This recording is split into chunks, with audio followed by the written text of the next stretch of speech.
We interrupt our program to bring you this important message. You are listening to The Underground Marketing Conspiracy, a secret ritual where entrepreneurs acquire highly classified and confidential business knowledge that the top 1% of income earners don't want you to know. And now, your host, Maddie Milligan.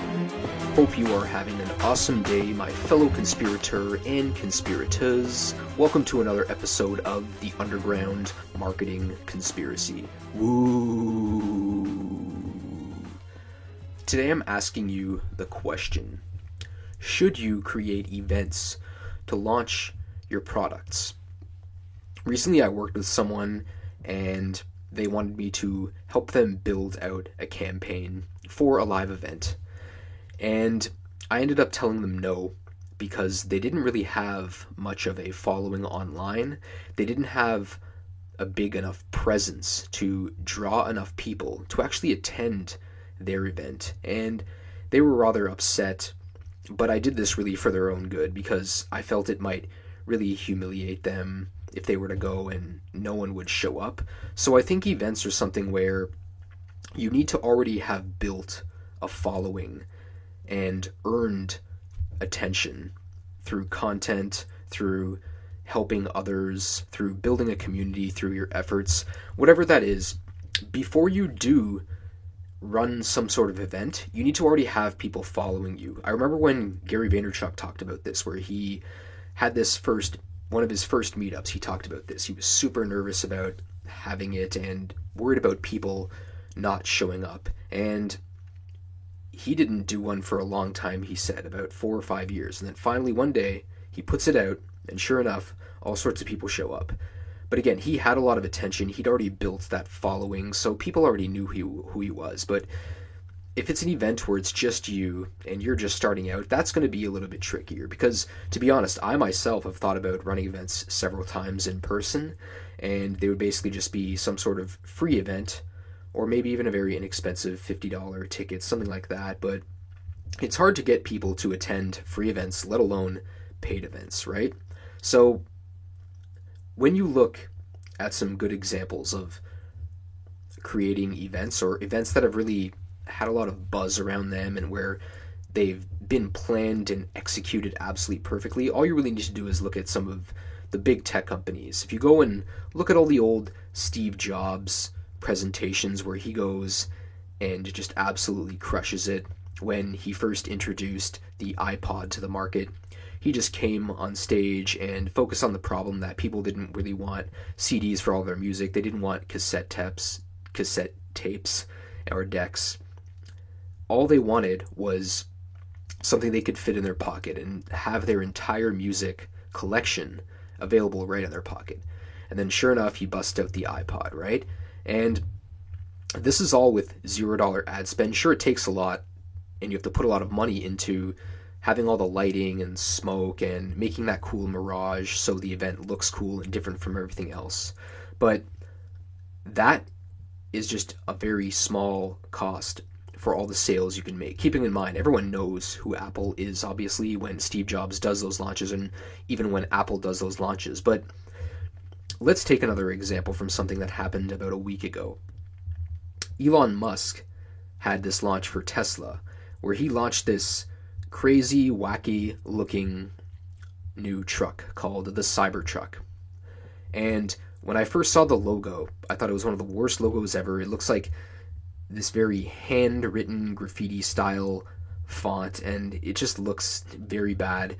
The car itself, some days I like it, some days I don't. It really depends. It depends on my mood, honestly, at this point. But when I first saw it, I'm like, okay, it looks very angular. He did some demonstrations where it was pretty durable, but then he got this other dude to throw these metal balls at the window to show that they were bulletproof, and the window's cracked. And that's where I'm still kind of like, all right, is Elon being for real here? Like, did he do that on purpose? And I think he creates a lot of curiosity doing that. But this is someone who's taken a long time to build their brand. I'm sure if he did a lot of these things back in the day when he just sold PayPal, not as many people would have necessarily paid attention. But at this point, because he's built these other companies, he's built up Tesla so much, he's built up SpaceX, he's built up Solar City and then that Hyperloop thing that he's also building, he's built a following and earned the attention of all sorts of people. It's taken him a long time, but he's done that at this point. So for him to just go up and launch these events with $0 ad spend and get tons and tons and tons of people to show up, and then over the weekend they sold, I think it was 200,000 units and made $20 million in about 48 hours. That's crazy, right? And there were 3 different versions, and most of the people took the less expensive, I think, $40,000 version from what I recall. And then there was another one for 50 grand and then another for 70 grand. And he showed a lot of the attachments, and I think it would be a pretty cool, it looks like a pretty cool vehicle. I think it would be awesome if, and I'm not sure if they've said this yet, but if there were solar panels on the tops that it just charges without having to be plugged in, right? It's just this truck you can drive absolutely anywhere, and it's self-charging. I think that's the future, self-charging, self-driving cars. But if you look at him again, not everyone could have executed this perfectly, right? So if you are thinking about having an event, you need to have a lot of caution, and you need to properly plan and execute it. A lot of ideas are great, but they are execution dependent. I think a great idea, when you have it, planning is not necessarily the biggest obstacle, right? Like finding that a big idea is usually the biggest obstacle, because if you have a bad idea and then you try and do all the other stuff, then it's not going to work out at the end. But a lot of things are execution dependent. You can have a great idea, and it is a great idea, but if you don't execute on it properly, then it's going to come out completely wrong. But I think in this case with Elon Musk, the example, his worked perfectly. They made a lot of money, which is the ultimate goal of any business, right? Is to get exposure, reach as many people as possible, and ultimately do that to make money. But he did this off of 0 ad spend. And there's all sorts of other things that they're going to add on, like a trailer to this, and they had this ATV that pulled in. I think for me, for example, where I want to build a cabin of the woods, that's one of my goals over the next 2 or 3 years, is to buy a piece of land up north and then get a truck and drive it up there and then build a cabin by myself in the woods using mostly hand tools.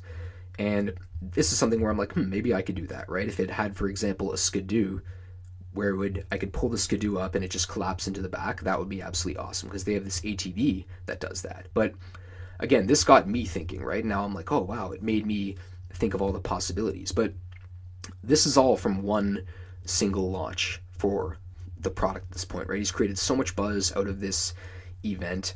Now, this again is because he has a following. If you yourself don't have a following, this is where you might need to attend other events and see how they go, or even talk with other people. Build that following first. But if your first marketing campaign, when no one knows about you, is an event, that would scare the death out of me, right? I would go with something else. Build your following slowly, like start getting more clients, getting more case studies, getting more testimonials, building and earning your following.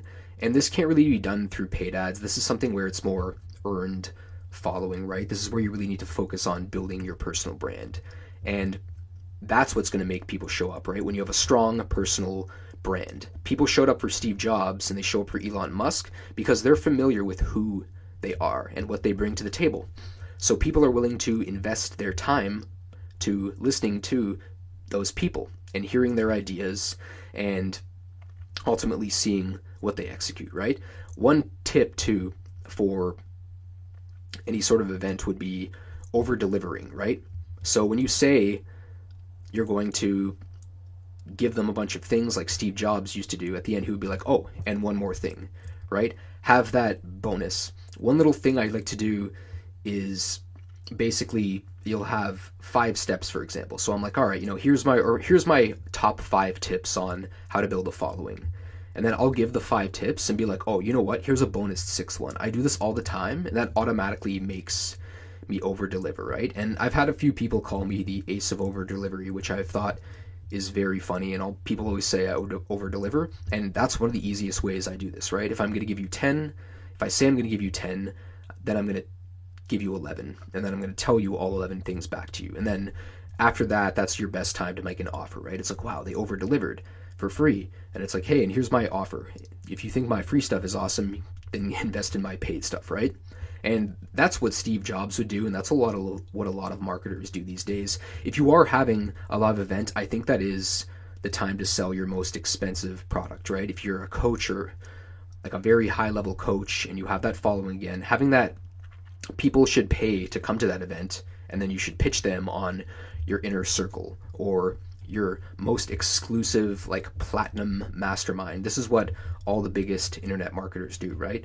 When you look at them, Dan Kennedy, Frank Kern, Russell Brunson, all of them, and I'm sure, I think Tony Robbins does this as well, and Brandon Burchard, but all of them, that's what they do. They just essentially have these events and then pitch their highest ticket thing, right? Because that's a place where you can talk with other people in person and they can handle all of your objections right then and there in person. But I would really look, if you haven't already, at the Cybertruck event and look at a lot of the other Steve Jobs videos as well. I think there's a playlist of them on YouTube if you go search there, and you'll see how they pitch. But again, I wouldn't launch an event yourself until you have that following.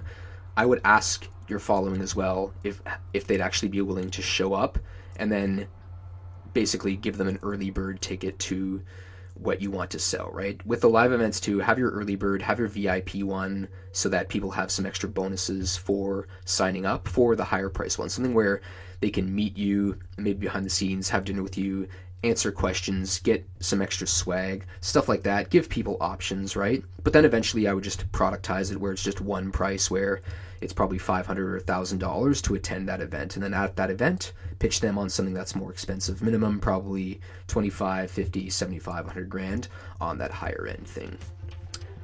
Hope you really enjoyed today's episode. And if you did, I would consider subscribing to this channel, maybe sharing this with someone else. And I will see you next time on another episode of The Underground Marketing Conspiracy. Ooh.